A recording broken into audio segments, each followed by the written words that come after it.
కళాకారులందరికీ ముందుగా నూతన సంవత్సర శుభాకాంక్షలు మరియు సంక్రాంతి శుభాకాంక్షలు. అదేవిధంగా ఈరోజు పుట్టినరోజు వేడుకలు జరుపుకుంటున్నటువంటి జట్టిపాలెం వెంకటేష్ చాంపవంతరాజు గారికి జన్మదిన శుభాకాంక్షలు హృదయపూర్వకంగా మనస్ఫూర్తిగా చెప్తున్నాను.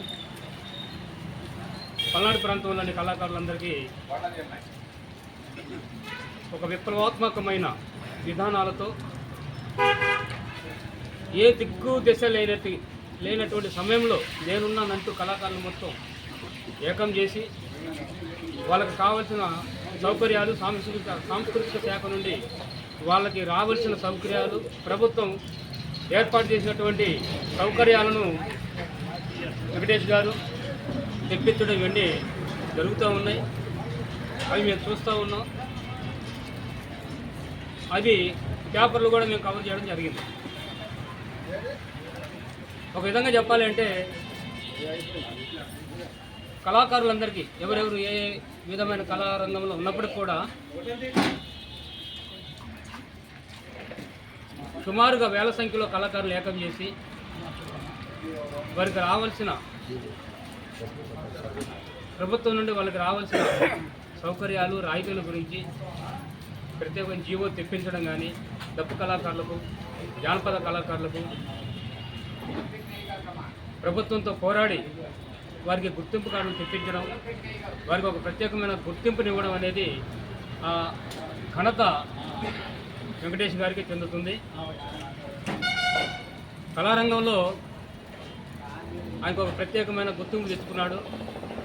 నాటక రంగంలో, డైరెక్టర్ల అసోసియేషన్లో ఒక ప్రత్యేకమైన గుర్తింపు తెచ్చుకున్నారు. రాష్ట్ర స్థాయిలో సంఘాన్ని ఏర్పాటు చేసి, జాతీయ స్థాయిలో సంఘాన్ని ఏర్పాటు చేసి కళారంగానికి వన్నె తేవడమే కాకుండా అటు బీఎస్పీ పార్టీ తరఫున 2014లో మాచల్ నియోజకవర్గ బీఎస్పీ అభ్యర్థిగా పోటీ చేసి గన్మెన్తో నియోజకవర్గంలో ప్రచారం చేసిన ఘనత కూడా ఆయనకే దక్కుతుంది.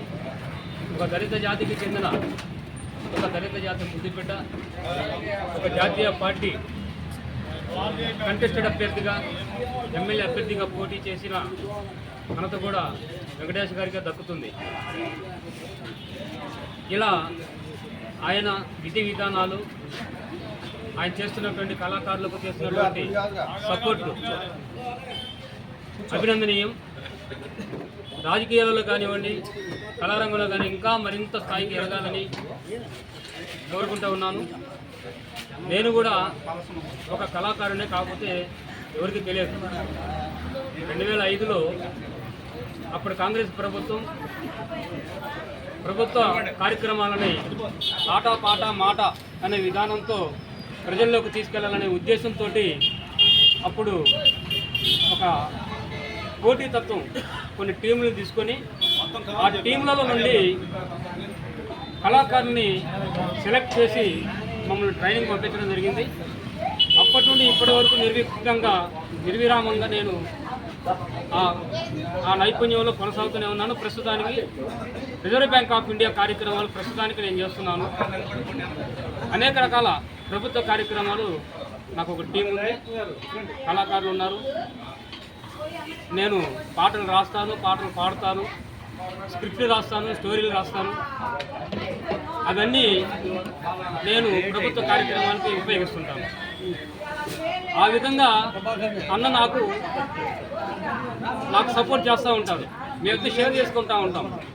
ఆ విషయాలకు సంబంధించి, ఆ కళా నైపుణ్యాలకు సంబంధించిన విషయాలు కానివ్వండి, ప్రభుత్వం నుండి కళాకారులకు అందాల్సిన సౌకర్యాల విషయాల గురించి కానీ మేము అప్పుడప్పుడు షేర్ చేసుకుంటూ ఉంటాం. అన్నగారు నాకు చాలా సపోర్ట్గా ఉంటారు కళారంగానికి సంబంధించి. ఈ సందర్భంగా గుర్తు చేయడానికి నేను సంతోషిస్తున్నాను. ఎనీహౌ ఈరోజు ఈ విధంగా నాకు మాట్లాడే అవకాశం వచ్చినందుకు ప్రతి ఒక్కరికి కృతజ్ఞతలు తెలియజేస్తున్నాను. ప్రత్యేకమైన ధన్యవాదాలు తెలియజేస్తున్నాను.